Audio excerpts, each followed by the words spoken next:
Alzira Bessa Amui é sobrinha neta de Eurípides Barçanufo. É um espírita cristão, compromissado com a educação e a evangelização de espíritos. Tem sido o veículo mediúnico utilizado por Eurípides Barçanufo para trazer a metodologia da evangelização de espíritos que traduz a pedagogia do amor trazida por Jesus. Conduz o grupo espírita Esperança e Caridade no Colégio Allan Kardec, fundado por Eurípides Barçanufo, em Sacramento, Minas Gerais. Conduz igualmente a escola Eurípides Barçanufo, na mesma cidade, tendo a pedagogia do amor de Jesus como base de desenvolvimento da educação de centenas de crianças. É responsável pela publicação de centenas de páginas de obras, de páginas mediúnicas assinadas pela equipe Eurípides Barçanufo. Alzira é pedagoga, casada com Rodolfo Amui, mãe de 5 filhos: Rogério, Francine, Luciane, que está conosco, Leonardo e Saulo. Alzira, esteja conosco. Uma salva de palmas para a nossa amiga. Muito obrigado pela sua presença, amiga, engrandecendo o nosso evento, trazendo a sua simpática presença. Bom trabalho. Prefere o pedestal ou não mesmo? Caros amigos e irmãos, que a paz de Jesus vibre em nossos pensamentos, neste evento de luz e de trabalho, qual agradeço aos organizadores deste evento, mas acima de tudo a Jesus, pela oportunidade de fazer parte desse momento e estar com todos vocês.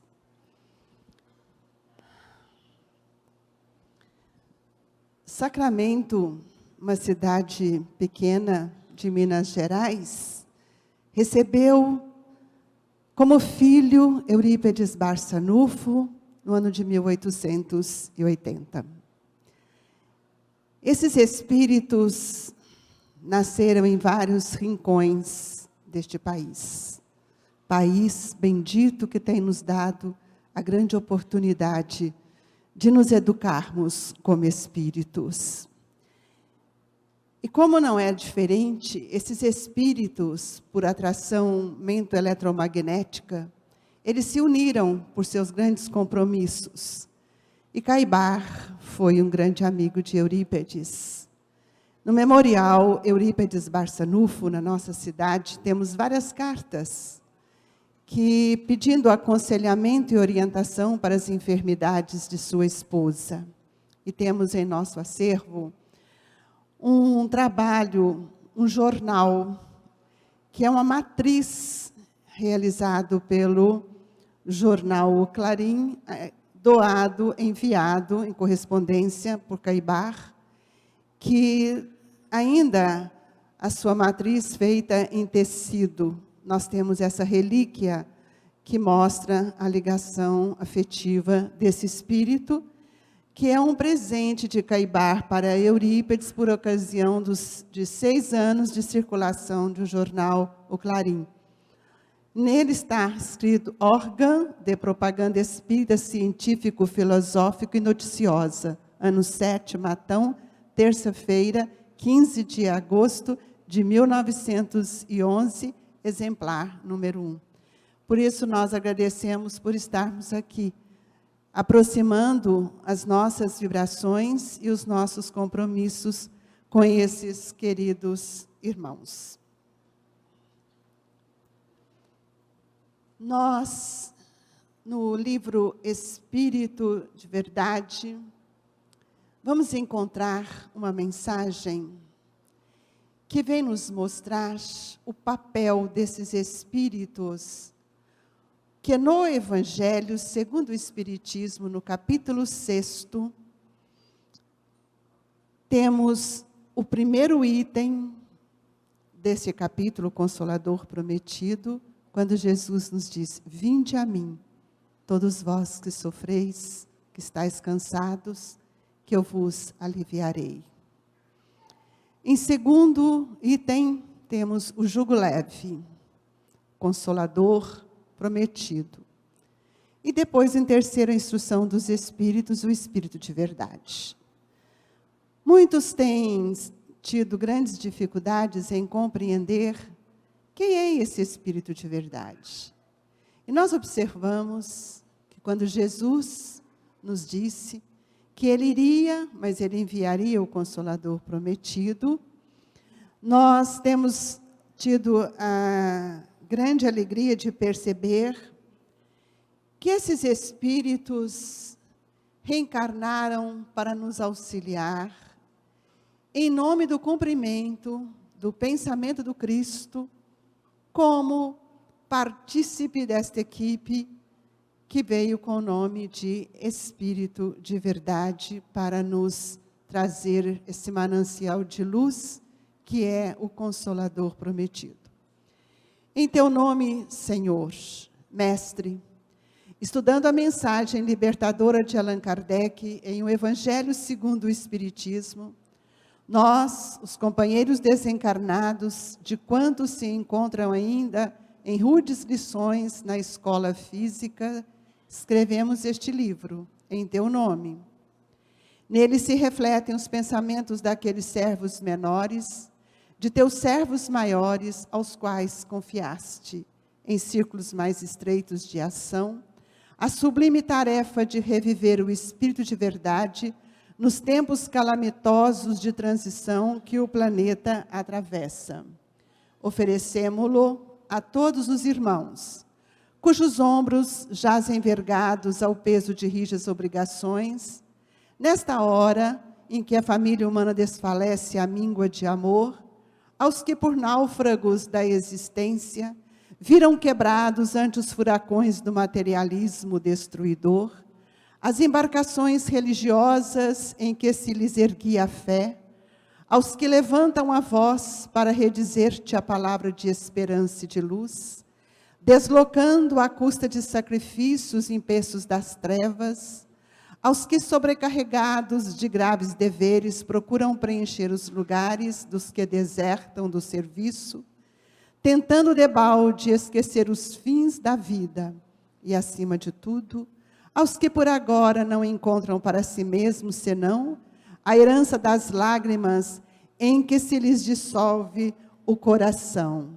Com todo eles, Senhor, rumo à era nova, nós, gotas pequeninas de inteligência no oceano da infinita sabedoria de Deus, partilhamos os lances aflitivos da terra traumatizada por angústias apocalípticas, em busca da paz e renovação, trabalhando pelo mundo melhor, na certeza de que permaneces conosco e de que, como outrora, diante da tempestade, repetirás aos nossos ouvidos, tomados de inquietação.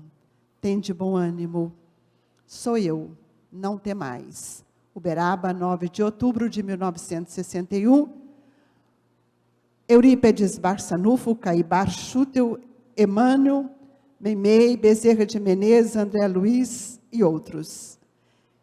Essa mensagem nos mostra que esses espíritos que reencarnaram, representando o pensamento do Espírito de Verdade para nos fortalecer, nesse momento sublime em que o planeta Terra passa por um período de transição, o qual nós somos convidados a participar desse momento com muita alegria, para auxiliar Jesus nessa embarcação divina que é o planeta Terra, cujo leme está sob a sua tutela.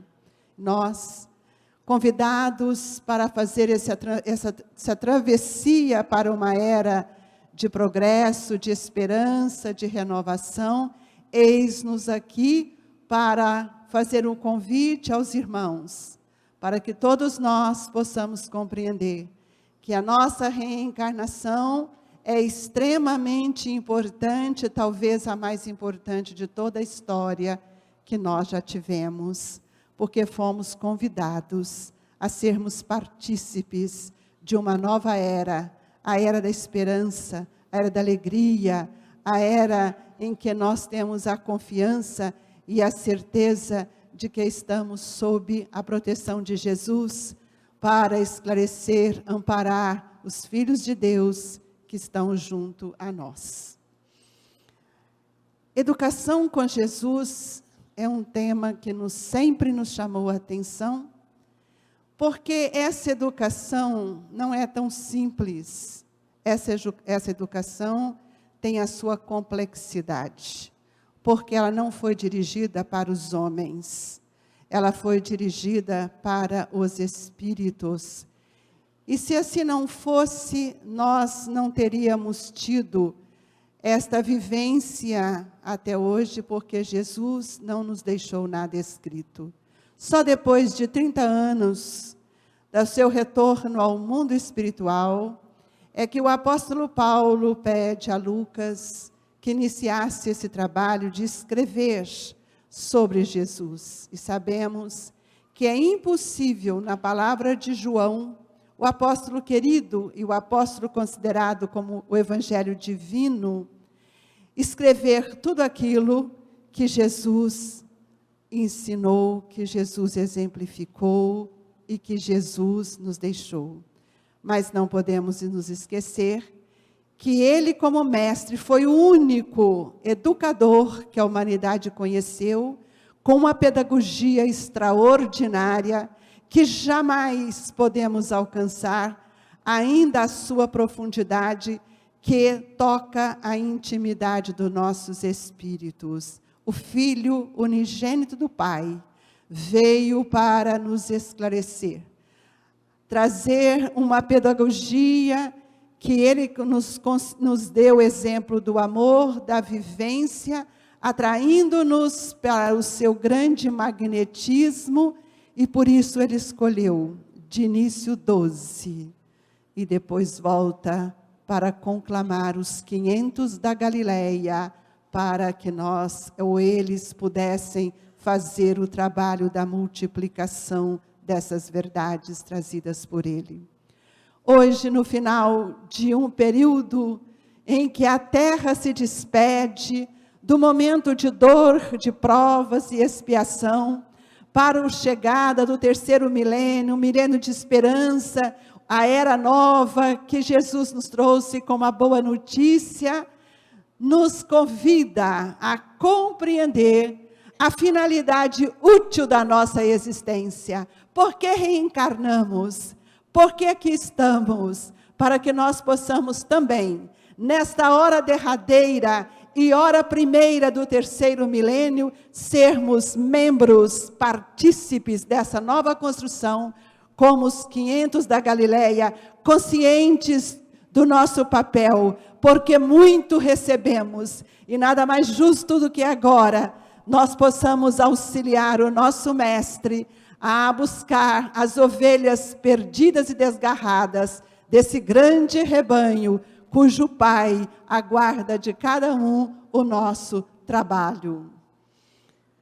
A grande figura de Jesus ultrapassa todas as concepções do pensamento. Nessa alma de uma serenidade celeste, não se nota mácula nenhuma e nenhuma sombra. Todas as perfeições nela se fundem com a harmonia tão perfeita que se nos afigura o ideal realizado.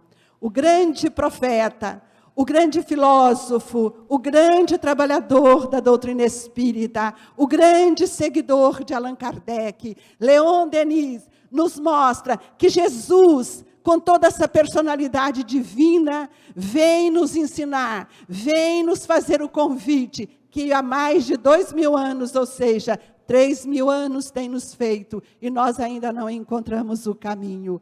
Essa educação começa no nosso pensamento. Jesus veio para evangelizar, para educar espíritos em estado evolutivo, em condições diferentes. E o nosso querido Emmanuel, no Caminho, Verdade e Vida, nos disse, desde a vinda de Jesus, o movimento de educação renovadora para o bem é dos mais impressionantes no seio da humanidade.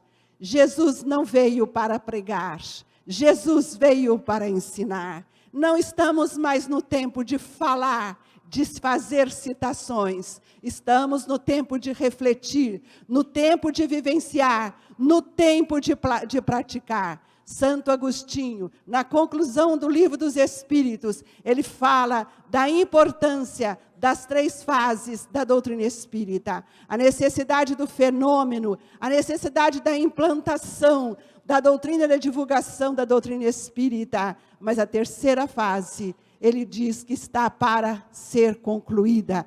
E esta fase, ela só poderá ser concluída quando nós tivermos um método que vá nos auxiliar a aplicar o conhecimento espírita cristão, ou seja, essa doutrina rediviva na intimidade do nosso ser, e não mais na parte externa da nossa vida, nos cultos externos, mas no santuário sublime da consciência, onde somos responsáveis por todo o nosso contexto de evolução. Somos artífices deste momento, de nossa história, de nossa existência, e nós aqui estamos para mostrar aos nossos queridos irmãos que sem uma metodologia não somos capazes de reproduzir aquilo que Jesus veio nos pedir.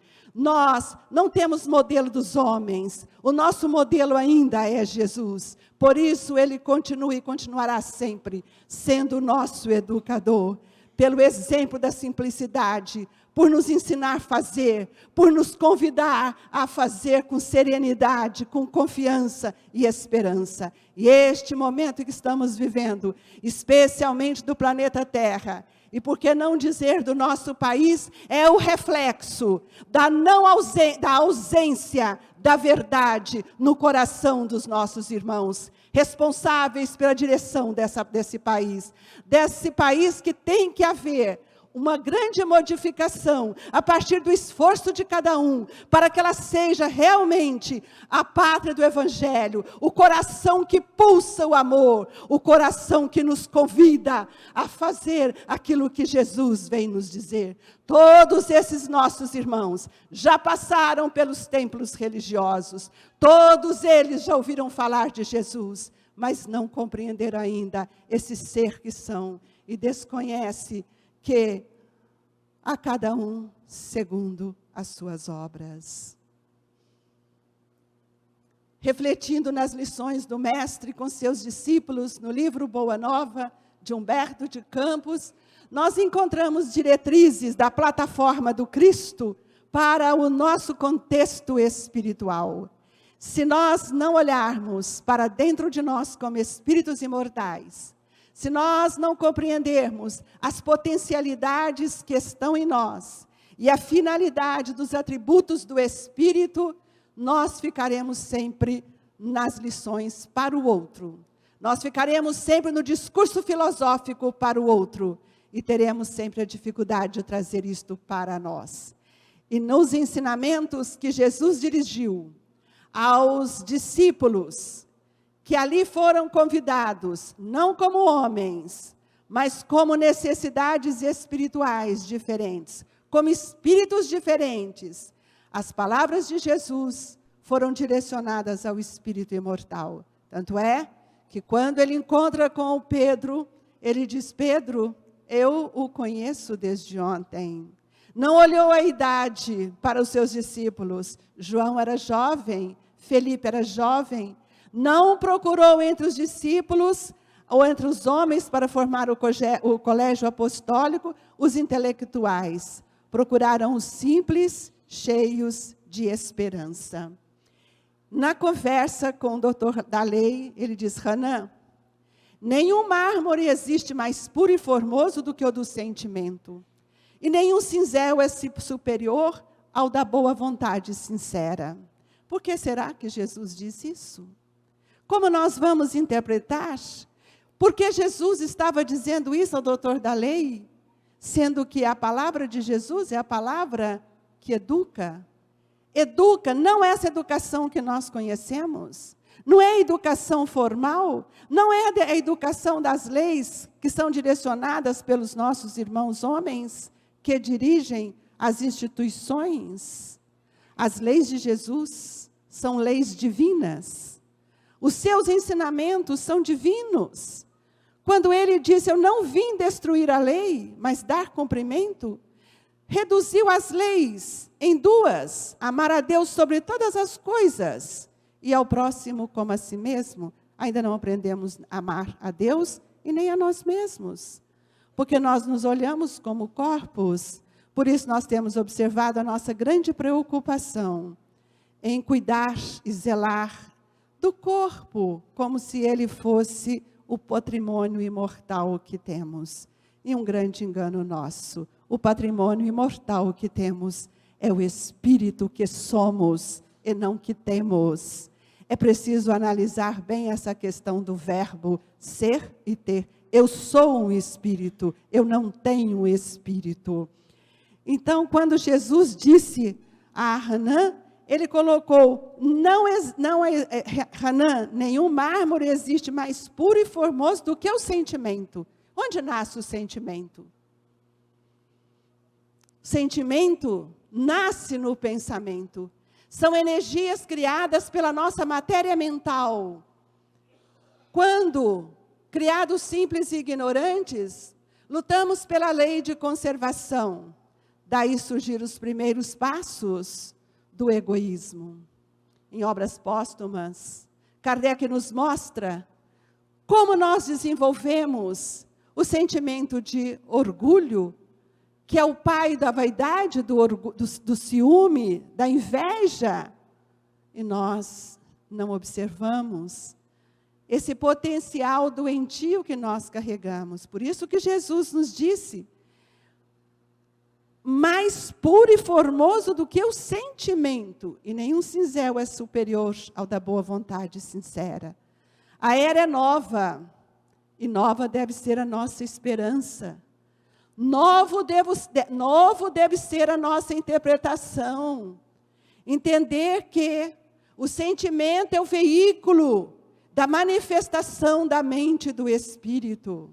E o sentimento que ali nasce é o responsável pelas escolhas do espírito e por nossas necessidades. Por isso Jesus não veio falar, Jesus veio ensinar. E nós, por passarmos esses 2000 anos veredando por outros caminhos de outras religiões, criamos processos sectários de atavismos complexos, cultos externos, ainda guardamos o Cristo na cruz e fomos tantas vezes ludibriados pela ação do perdão do céu e do inferno, e hoje temos tantas dificuldades para nos libertar de uma situação que não é verdadeira. Nós viemos para ser felizes. A reencarnação é uma proposta de educação, não basta pensar nascer de novo. O nascimento implica numa nova programação, numa nova reorganização energética do perispírito. Precisamos ter maior complexidade no entendimento para entender as lições de Jesus que falam na nossa intimidade mental. Quando ele diz, não existe nenhum cinzel, o cinzel é uma ferramenta que talha o mármore. Nada é melhor, nada é maior do que a boa vontade do Espírito para utilizar das ferramentas que o Pai te deu, para que você possa sentir-se transformado, modificado pela ressonância do ensinamento de Jesus em nossa intimidade espiritual. A paz da consciência pura e a resignação suprema à vontade de meu Pai são do meu reino. Mas os homens costumam falar de uma paz que é a ociosidade de espírito e de uma resignação que é vício do sentimento, porque não refletimos nas lições de Jesus. Achamos maravilhosas e passamos para o outro, sem que ela tenha ressonância em nossa intimidade. Somos, sim, espíritos ociosos, mentes, pensamentos ociosos. Não é a ociosidade física, é a ociosidade mental que temos arrastando. Estamos vindo arrastando isso conosco há séculos, porque somos um espírito milenar. E cada um de nós temos a nossa história. E Jesus nos disse que a paz da consciência pura é a resignação suprema da vontade do Pai, que são do meu reino. E é na consciência que Allan Kardec nos mostra que estão as leis. E nós, espíritas, infelizmente, falamos muito das leis, mas não executamos essas leis por não conhecê-las e não aplicá-las na nossa intimidade espiritual. Se eu não consigo nem me amar, se eu não consigo nem me respeitar, se eu não valorizar nem a oportunidade reencarnatória, como é que eu vou amar o meu próximo? Se eu ainda não consigo entender onde está a minha consciência, como atributo por excelência, onde está a vontade e a razão, qual é o papel da minha inteligência? Se eu estou sempre querendo receber do outro, tudo pronto com facilidades, mostra o quanto nossa mente ainda é ociosa. Amados, não tomareis o caminho largo por onde anda toda a gente, levada pelos interesses fáceis e interiores. Buscarei a estrada escabrosa e estreita dos sacrifícios pelo bem de todos. A porta é estreita, porque a reencarnação é pautada nas necessidades do nosso espírito. Jamais poderemos ou poderíamos reclamar de nossas lutas, que são lutas benditas e necessidades educativas do nosso espírito. O espírita não tem direito mais de reclamar, e muito menos se tornar seres depressivos, porque nós fomos orientados e somos amparados pela misericórdia de Deus. Quando ele diz, não tomareis o caminho largo, mas nós tomamos o caminho largo, o caminho da ilusão, o caminho do materialismo fácil, o caminho do ter, e esquecemos que o equilíbrio do nosso espírito, a ordem de comando divino é para sermos melhores. Esquecemos o caminho do bem, desconhecemos quais são as veredas que Jesus vem nos trazer. Compartilhamos com nossos irmãos em toda a alegria da vida material. Esquecemos que o lar é o cadinho de educação, onde nós estamos ali reunidos com espíritos que as injunções divinas nos trouxeram. Não escolhemos esse ou aquele para ser nosso pai, nosso filho, nosso irmão. Não. No nosso contexto perispiritual estão os registros das matrizes mentais, as referências do nosso ser, e é através dos vetores atrativos, diante do planejamento divino, que nós cumprimos com o papel que Deus nos permite para o grande processo de reeducação, junto a esses espíritos que não nos trazem um desconforto, mas que nos ajudam a melhorar, a compreender e a sentir. Por isso, nós hoje estamos vivendo numa sociedade que cada dia mais se perde no controle da educação dos seus filhos, na educação dos espíritos que estão ligados à nossa história evolutiva e que agora fazem parte na condição que a lei nos impõe, ora como filho, ora como pai, ora como mãe, ora como irmãos. É preciso que a gente estude em profundidade a doutrina espírita, voltando essa doutrina para a nossa intimidade. Nós não estamos mais no tempo de ouvir, nós estamos no tempo de aplicar o conhecimento para que a gente saia do processo da reclamação, da insatisfação. Não estamos no tempo de brincar.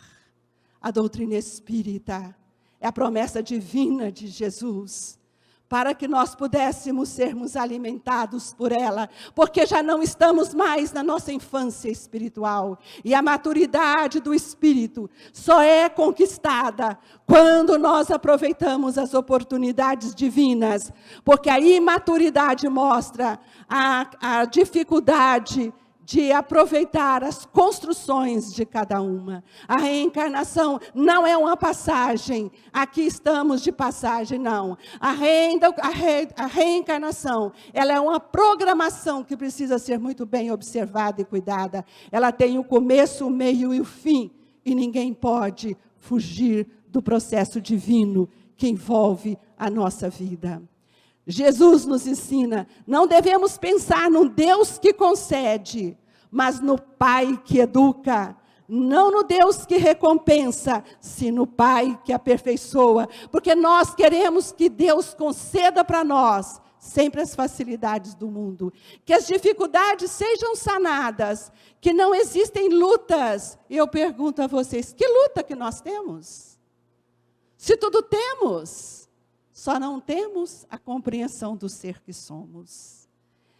A boa nova é um roteiro divino, que precisa ser compreendida, porque o Evangelho de Jesus não deve mais ser falado, não pode ser mais citado. O Evangelho de Jesus nos pede reflexões profundas, para que nós possamos buscar nele o caminho, a verdade e a vida que nós precisamos ter, porque o caminho é esse ensinado por Jesus, das lutas diárias, da transformação dos nossos sentimentos. Quando Deus concede, nos concede. Não devemos pensar no Deus que concede essa concessão que nós queremos. Mas Ele nos concede a oportunidade de reencontrarmos com esses espíritos que no passado nós não conseguimos amá-lo. Por isso, o Pai aperfeiçoa-nos, porque através de um novo relacionamento, através de um novo relacionamento espiritual, de tramutação energética, é que nós vamos aprender aquele espírito que ontem nós não conseguimos amar. Veja a misericórdia do Pai. Imaginemos todos nós, quando nasce uma criança, em que o médico nos coloca aquele espírito no braço, nós olhamos aquela criança terna que chora, que está mostrando para nós que ele nasceu, ganhou a oportunidade, e eu olho para aquele espírito e me lembro que ele é aquele que me assassinou no passado. Veja a misericórdia do Pai, o Pai que educa e aperfeiçoa.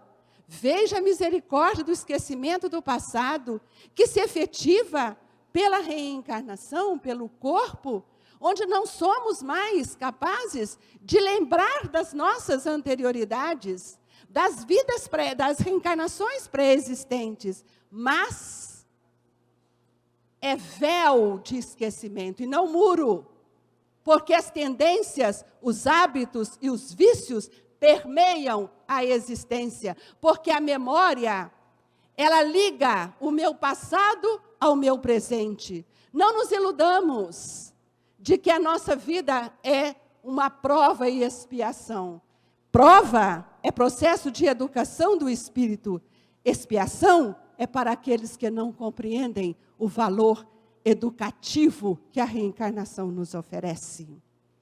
É preciso refletir melhor. Nós estamos numa era nova, onde vamos receber todos esses espíritos que estão em grandes dificuldades, e pelos corações maternos, pais amorosos, receberão de volta aqueles do infortúnio de ontem, para que nós possamos aprender a amá-los e ensiná-los a encontrar com Jesus.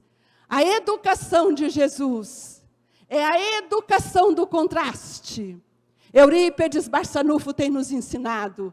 Muitos nossos filhos, muitos brasileiros querem deixar o Brasil para voltar ao passado, para buscar as facilidades do mundo material. Nós queremos ter filhos para o sucesso do mundo, para que eles possam frequentar as melhores universidades. Esquecemos de dar a base da alegria, da harmonia, da compreensão das suas dores, das suas dificuldades, preparando os nossos filhos para as suas lutas individuais. Quanto engano nosso! Jesus não veio para dar aplausos ao sucesso material. Jesus veio para nos mostrar que somos espíritos em busca de experiências espirituais. Não somos corpos em busca de experiências humanas. Aquele que fala na vida futura, aquele que ensina a vida futura, deveria olhar para a vida atual, porque hoje nós estamos lançando luz e reeducando um passado de sombras que ainda permeia em nossa estrutura mental.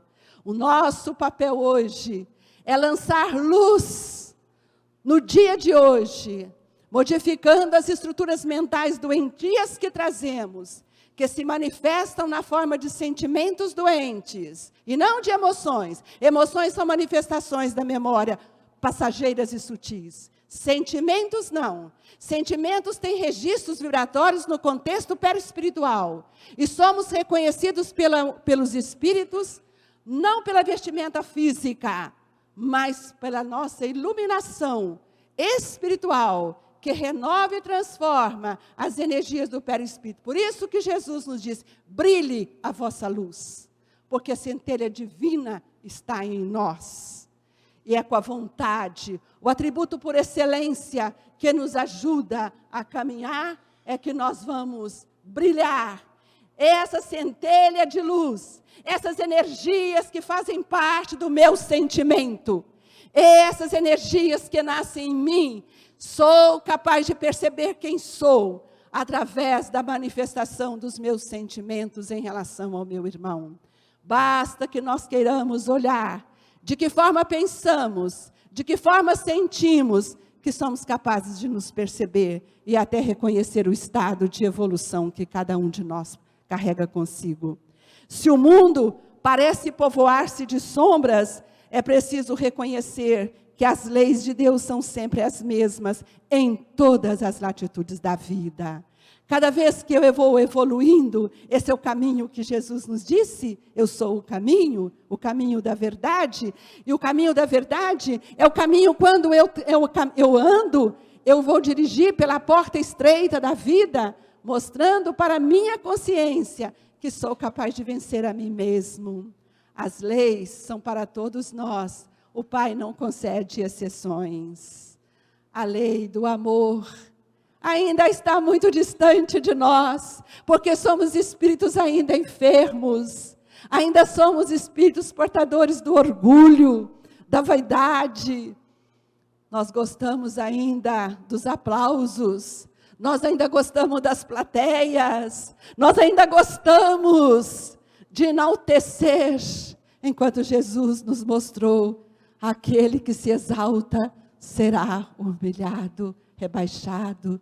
É preciso aprender a amar, mas o amor, ele não é esse amor egóico que nós conhecemos. O amor é o sentimento que parte de dentro de nós, com esforço, com a luta, para nós reconciliarmos conosco mesmo. Jesus nos ensinou a forma de amar. Ide, reconciliai com vosso irmão, enquanto estais a caminho.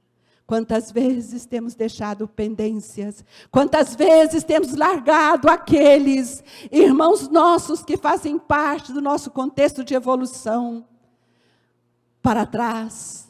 Quantas uniões dissolvidas, porque nós ainda estamos caminhando pela moral dos homens, pela moral social, que tudo nos permite.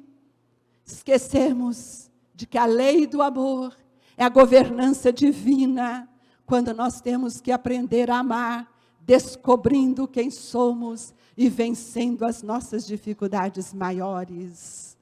Essas sombras que o mundo parece e que nós temos feito tudo para ressaltá-las, emergindo de nós os hábitos e os vícios doentes do passado, motivados por uma mídia que não nos mostra os valores do espírito, motivado por uma mídia que são construções ainda efêmeras dos homens.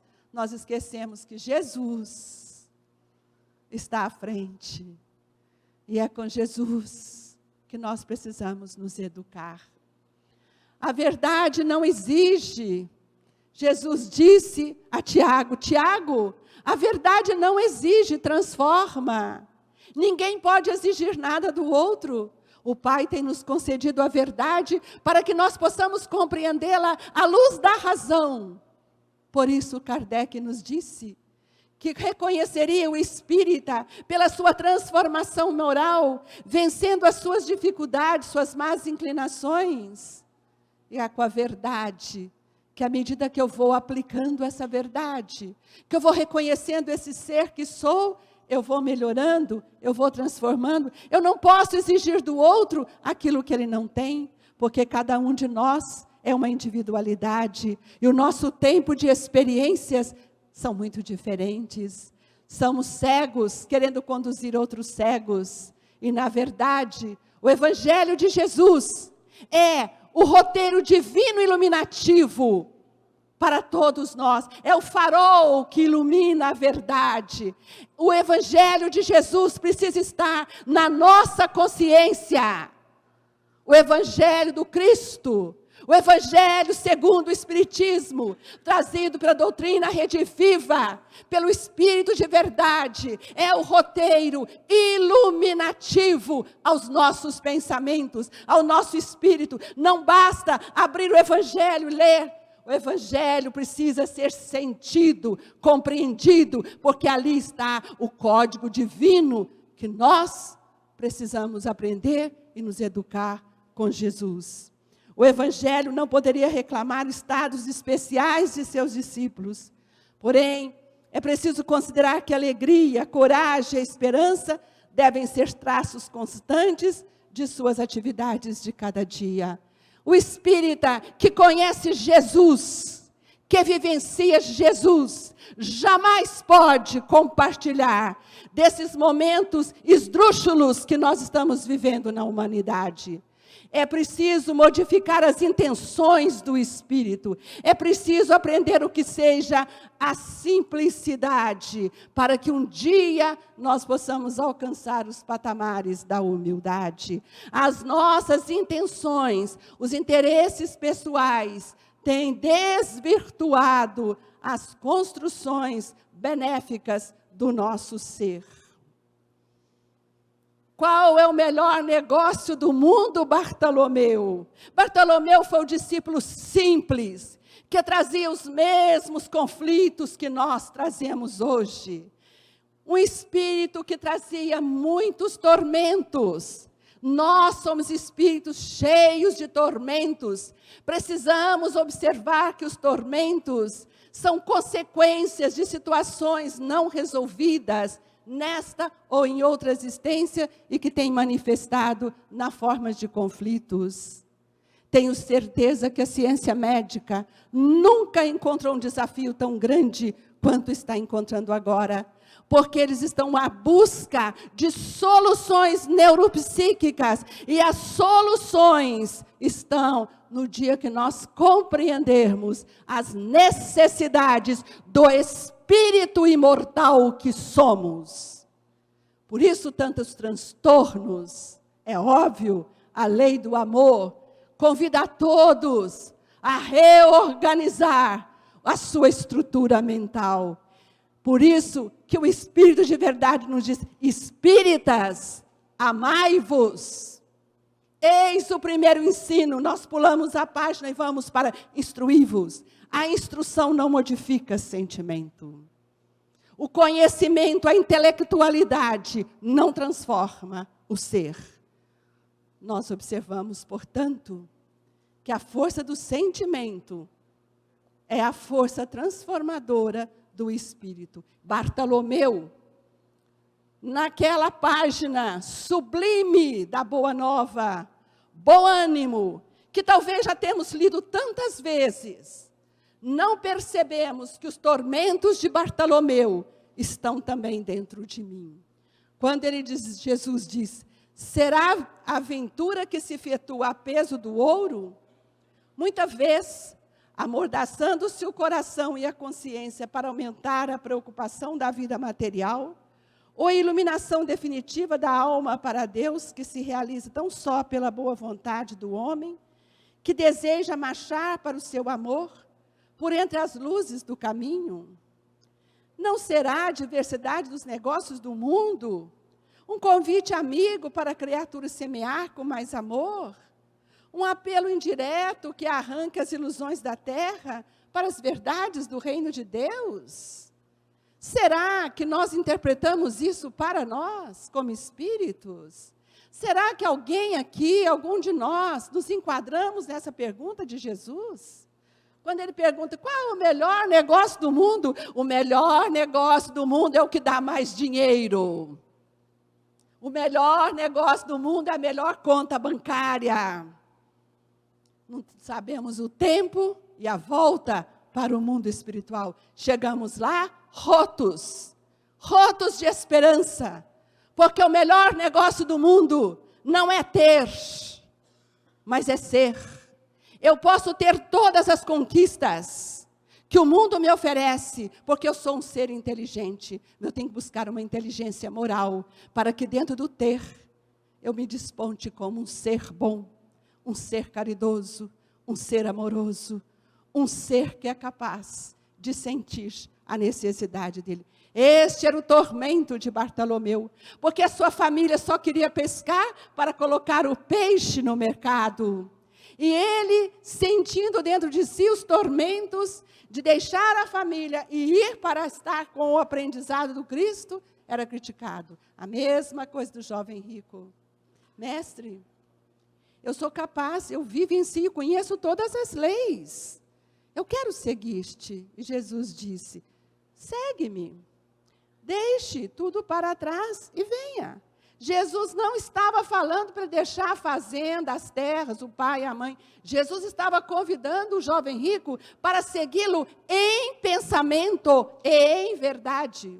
Porque, afinal de contas, eu estou no mundo e preciso criar uma família, ter uma condição de vida que seja digna.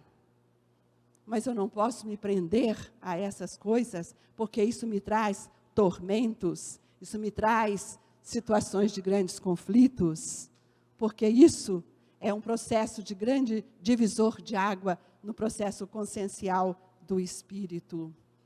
Agradar a todos é marchar pelo caminho largo, diz Jesus. Onde estão as mentiras da convenção?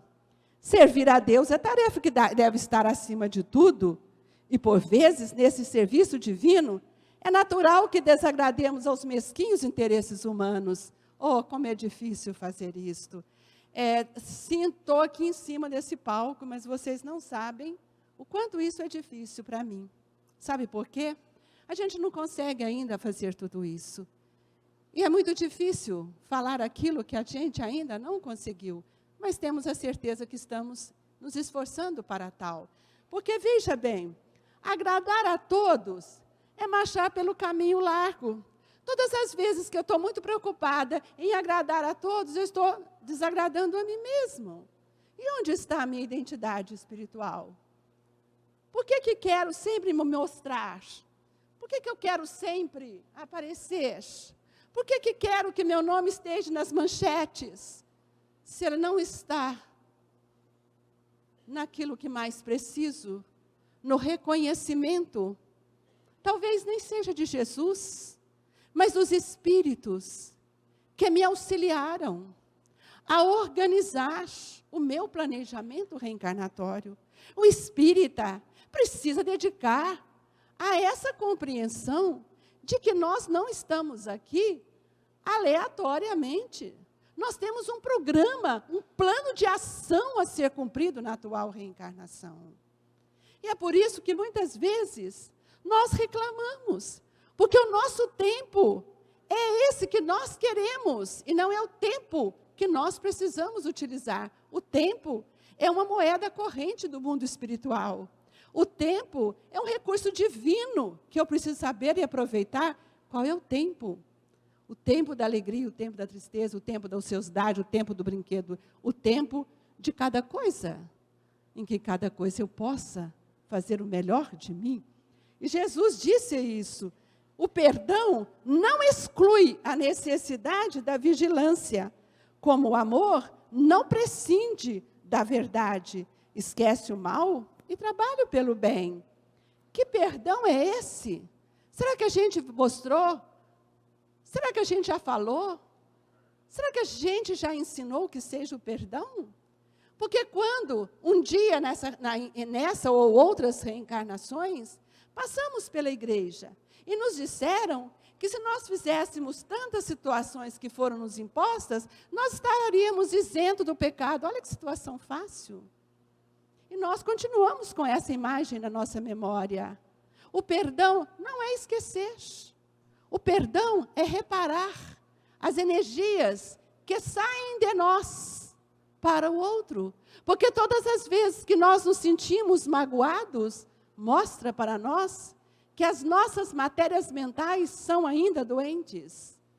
Porque Jesus, que foi para nós o modelo guia, o mestre, o pedagogo, que nos trouxe o amor, na hora derradeira, vendo aqueles que mais amou, aqueles que estavam à sua volta, aquele que ele ensinou, ele diz: Pai, perdoa-lhes, porque eles não sabem o que fazem. Sim, há 3.000 anos talvez nós não soubéssemos, mas hoje a gente já sabe. A gente já sabe quanto nossa palavra fere, quanto nosso olhar magoa, quanto os nossos atos são ainda pejorativos. Nós já conhecemos isso e muitas vezes uma vontade astuta nos faz agir desta forma. E falamos de um perdão como se nós, de uma lei de amor, como se fosse fácil amar. Amar aqueles que estão primeiro junto de nós, que são os nossos inimigos de ontem, que pelo amor do Pai nos volta a colocar dentro de casa. E é por isso que nós não estamos conseguindo amar aqueles que Jesus nos colocou, para que embalássemos no coração, no afago dos nossos sentimentos, o verdadeiro sentimento de reaproximar. Esses espíritos que voltam para o seio materno, que fazem parte do meu cadinho familiar, não são meus inimigos, são os meus irmãos que eu não aprendi a amar e que voltam pela misericórdia de Deus, para que eu aprenda com eles, que eu desenvolva as potencialidades que estão em mim, para que eu possa reconhecê-lo como filho de Deus, irmão nossos, porque jamais são nossos. É temporário o período que o Pai me concede junto a estes espíritos, para que eu possa ensiná-los a amar, para que eu possa abrir os olhos da consciência, despertar para o verdadeiro sentido da vida.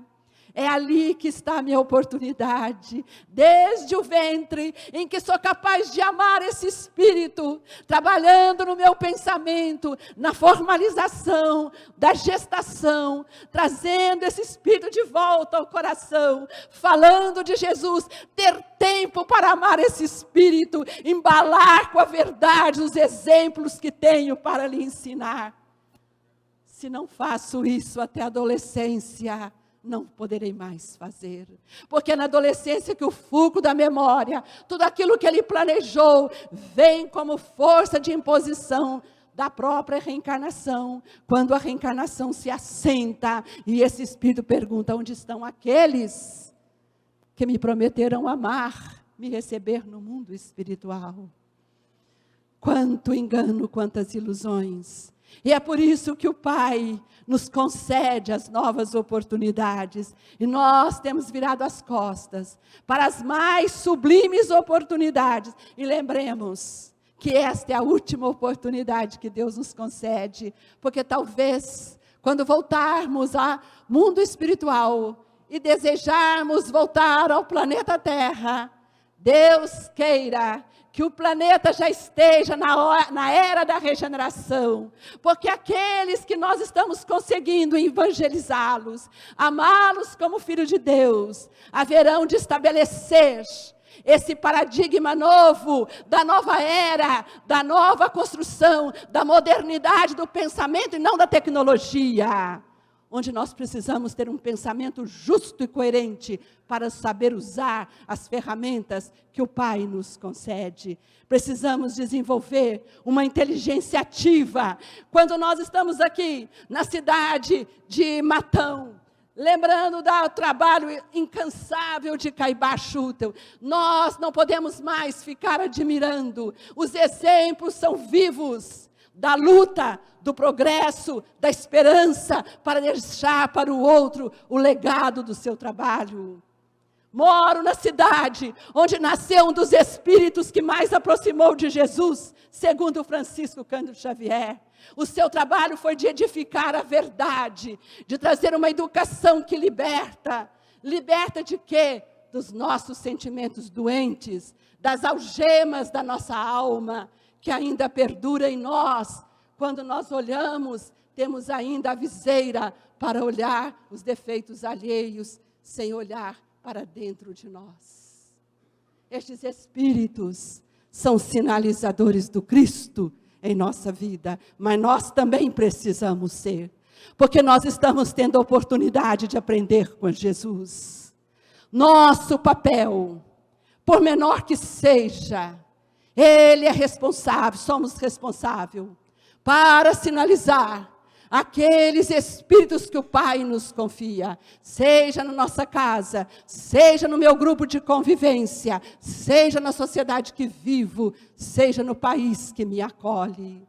A reencarnação, em primeiro lugar, visa a ambientação do espírito. Por isso o Brasil é a pátria querida que tem nos ensinado nas suas diversidades, nas suas diferenças, aprender a amar em todas as situações, aqueles que convivem conosco, sem preconceitos, sem raça, porque pátria não é essa polidez que nós queremos ser, de falarmos a mesma língua. Pátria é o amor universal, que une os nossos espíritos em programações divinas, para que nós possamos desenvolver as potencialidades do nosso espírito. Jesus disse: todas as dúvidas que te assaltam se verificam pelo motivo de não haveres compreendido. Até agora, que cada criatura tem um santuário próprio no Espírito, e que a sabedoria e o amor de Deus se manifestam pelo intermédio das vozes da consciência. A verdade e o bem devem ser patrimônio de toda a humanidade comum. No entanto, o que é indispensável é saber dar à criatura de acordo com suas necessidades e não com aquilo que está pronto. Nós queremos dia a dia receber tudo pronto.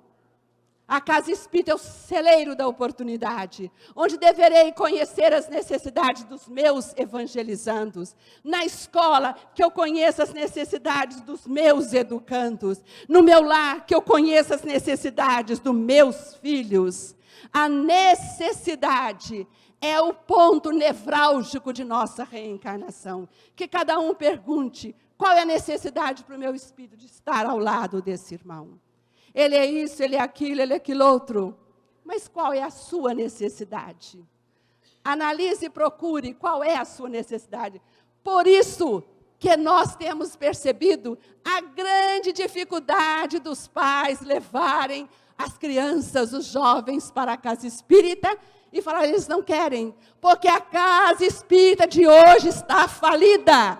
Ela não tem a coragem de preparar os evangelizadores para que compreendam quais são as necessidades de cada um e debrucemos no estudo para que possamos aplicar essa verdade na intimidade de cada um, dando oportunidade a esse espírito e não aos corpos. Por isso, nós precisamos ter a coragem de observar, olhar para o outro como espírito, dando-lhe todas as oportunidades. Trabalhe com os interesses. Pestalozzi já nos falava disso. Pestalozzi não fala de um amor fortuito. Pestalozzi nos fala do amor verdadeiro, quando ele leva o espírito a observar, a comparar, a refletir. E o trabalho maior de Pestalozzi foi pautado na observação, na comparação e na reflexão. Por isso, Hipólito Denisard Rivaio vai para Riverdun aprender este método com Pestalozzi. E é por isso que, ao codificar a doutrina espírita, usa a didática que Pestalozzi lhe ensinou, da observação, da pergunta, da resposta, da reflexão, e coloca no frontispício dessa doutrina que nós devemos ter a razão face a face. É preciso colocar todos nós diante dessa razão para que nós possamos nos conhecermos melhores. Este é o trabalho de educação do Cristo. quando ele fez com que os seus discípulos pudessem se analisar, quando ele se encontra diante de Maria de Magdala, ele não viu a mulher dos prazeres, ele não viu a mulher do mundo, ele viu o Espírito sedento de amor, de luz. Por isso ele abastece aquele Espírito e diz para ela: Maria, é necessário imolar-se. Quando ela então diz: Senhor, eu sinto-me triste porque não pude fazer o processo de gestação, de ter meus filhos. E Jesus diz para ela: ao imolar-se, Maria, abra o seu coração para os filhos do outro, porque todos são filhos de Deus, irmãos nossos. E é nessa passagem sublime de grandes lições, é que nós vamos encontrar Maria imolando-se, ao encontrar com os discípulos, com os leprosos, que os discípulos não se encontravam ali mais, dedicando todo o seu tempo ao processo de esclarecimento, observando as necessidades de cada um e trazendo precisamente o processo de reflexão àqueles espíritos. Não teremos daqui para frente condição mais de permanecermos nesse marasmo da acomodação do espírito. Nós temos muito ainda a aprender. É necessário refletir. A reflexão é um dos recursos divinos da pedagogia do amor trazido por Jesus. Estamos na hora de compreender a importância do Evangelho de Jesus, para realizarmos mudanças expressivas no pensamento e compreender a força do amor e do perdão que começa primeiro na nossa intimidade mental, na matéria mental que cada um elabora. Há mais de 2000 anos temos apenas ouvido as lições da Boa Nova com Jesus. E nós perguntamos: por que ainda nós não conseguimos aprender e vivenciá-las? Vocês têm uma resposta para me dar? Por que nós não conseguimos ainda vivenciá-lo? Nós já conhecemos tudo isso. Somos beneficiados com mais de 400 livros pelas vias mediúnicas deste querido irmão que veio em nome de Jesus nos auxiliar, Francisco Cândido Xavier. E nós perguntamos, ele que nos trouxe tudo. Se nós falarmos, se você conhece a obra do André Luiz, é ótimo conhecer a obra do André Luiz. Mas antes de André Luiz, eu preciso conhecer Kardec. Antes de André Luiz, eu preciso me situar nos fundamentos essenciais dessa doutrina. Chico Xavier, esse querido irmão, teve a grande tarefa de elucidar, de ampliar os horizontes do espírito para a verdadeira vida do espírito e para entender o que é estar no mundo e fora do mundo. Deve ter uma causa, e essa causa eu volto a perguntar-lhes. Alguém aqui pode me falar por que nós ainda não conseguimos aprender com Jesus?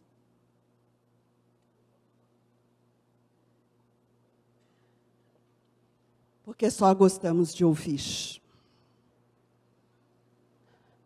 E nós estamos aprendendo por quê.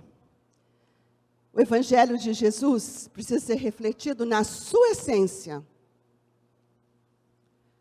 Estando, o ano retrasado, participando de um congresso em Sergipe, estive com o nosso querido presidente da FEB, Godinho, e ele me disse, Alzira, ore, peça a Eurípides, me ajude, nós precisamos trazer Jesus para o coração dos nossos irmãos.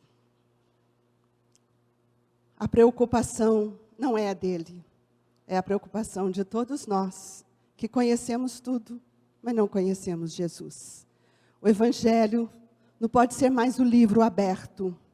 Evangelho não pode ser mais falado.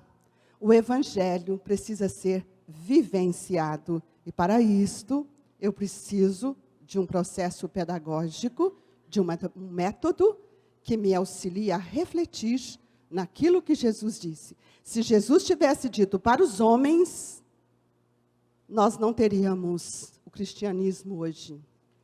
Tanto é que aqueles homens que interpretaram a luz do homem, eles modificaram e trouxeram grandes dissensões. Jesus disse ao Espírito eterno, ao Espírito imortal, ao Espírito sedento de luz no seu processo de evolução. E a doutrina espírita, o seu pilar essencial é a educação.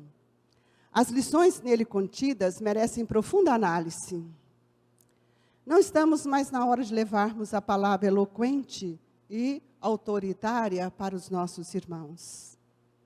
Não podemos nos esquecer de que a verdade traz um código ético de postura que merece atenção, pedindo simplicidade de atos e ações nobres. É preciso quebrar as barreiras internas, as muralhas edificadas pela arrogância e pelo autoritarismo pleno. Vocês já observaram uma coisa? Talvez vocês não vivam isso, mas como eu moro numa cidade pequena, qualquer deslize que a gente pode cometer, qualquer situação que a gente pode vivenciar, as pessoas à volta dizem assim, é espírita? E diz espírita, porque nós pregamos, mas não falamos. Nós falamos de caridade, mas não fazemos o bem. Está vendo como é que é? Nós estamos sempre indicando receitas para o outro. Fazemos distribuições e distribuições de cesta básica. E não damos uma palavra de afeto. A gente usa muito, fala muito, ouve muito falar, o Chico. O Chico vivenciou o bem. Não tinha hora, não olhava a quem, a todo instante. Dava o seu dinheirinho, não importa para que fazer, mas dava a palavra, dava esperança, dava o conforto. Será que alguém aqui já sentou com as assistidas que vão à casa espírita? Já compreendeu as necessidades da família? Já sentiu a dor desses nossos irmãos? O que vale um prato de sopa hoje? Jesus disse, eu tive fome e não me desses de comer. Senhor, quando? Porque nós estamos dando só o material. O alimento que nós precisamos é o alimento que sacia a necessidade do Espírito. A doutrina espírita é consoladora, mas ela não passa a mão na nossa cabeça. Ela nos esclarece o posicionamento do Espírito perante a verdade. Eu preciso compreender por que para mim é tão fácil e para o outro tão difícil.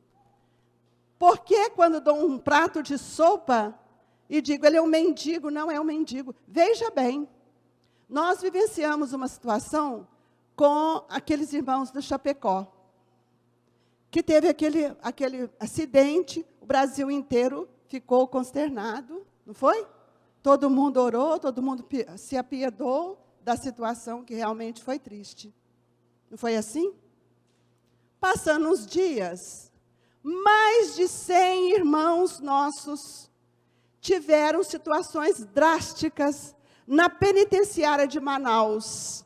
Mas os 100 pessoas ou mais que se passaram em situações drásticas na penitenciária de Manaus eram bandidos. Interessante isso, não é? Eram bandidos. E quem são os bandidos? Filhos de Deus, irmãos nossos. Mas isso não tem importância, são bandidos.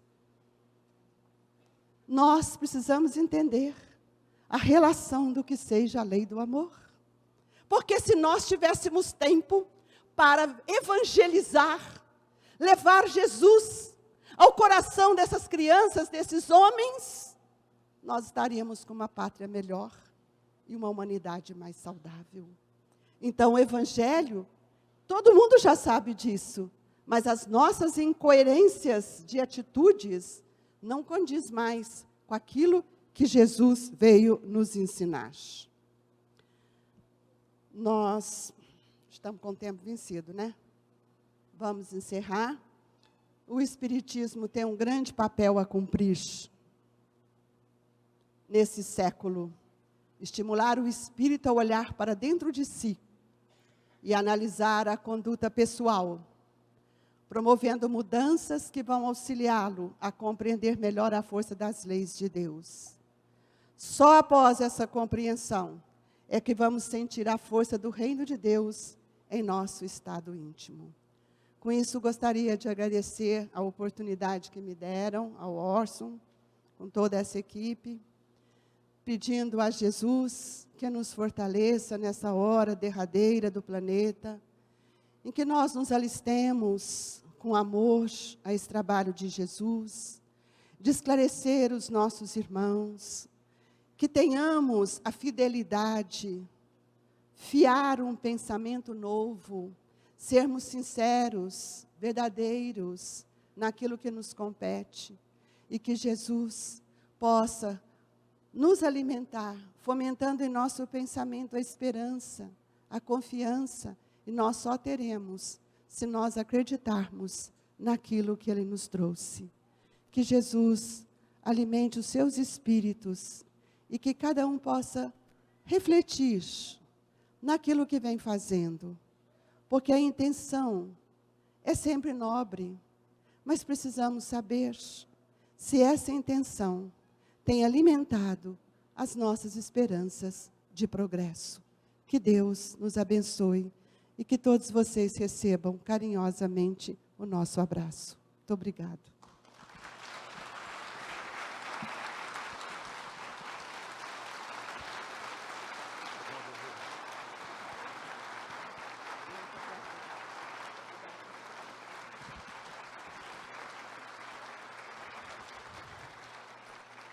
Nossa gratidão a Alzira por essa brilhante abordagem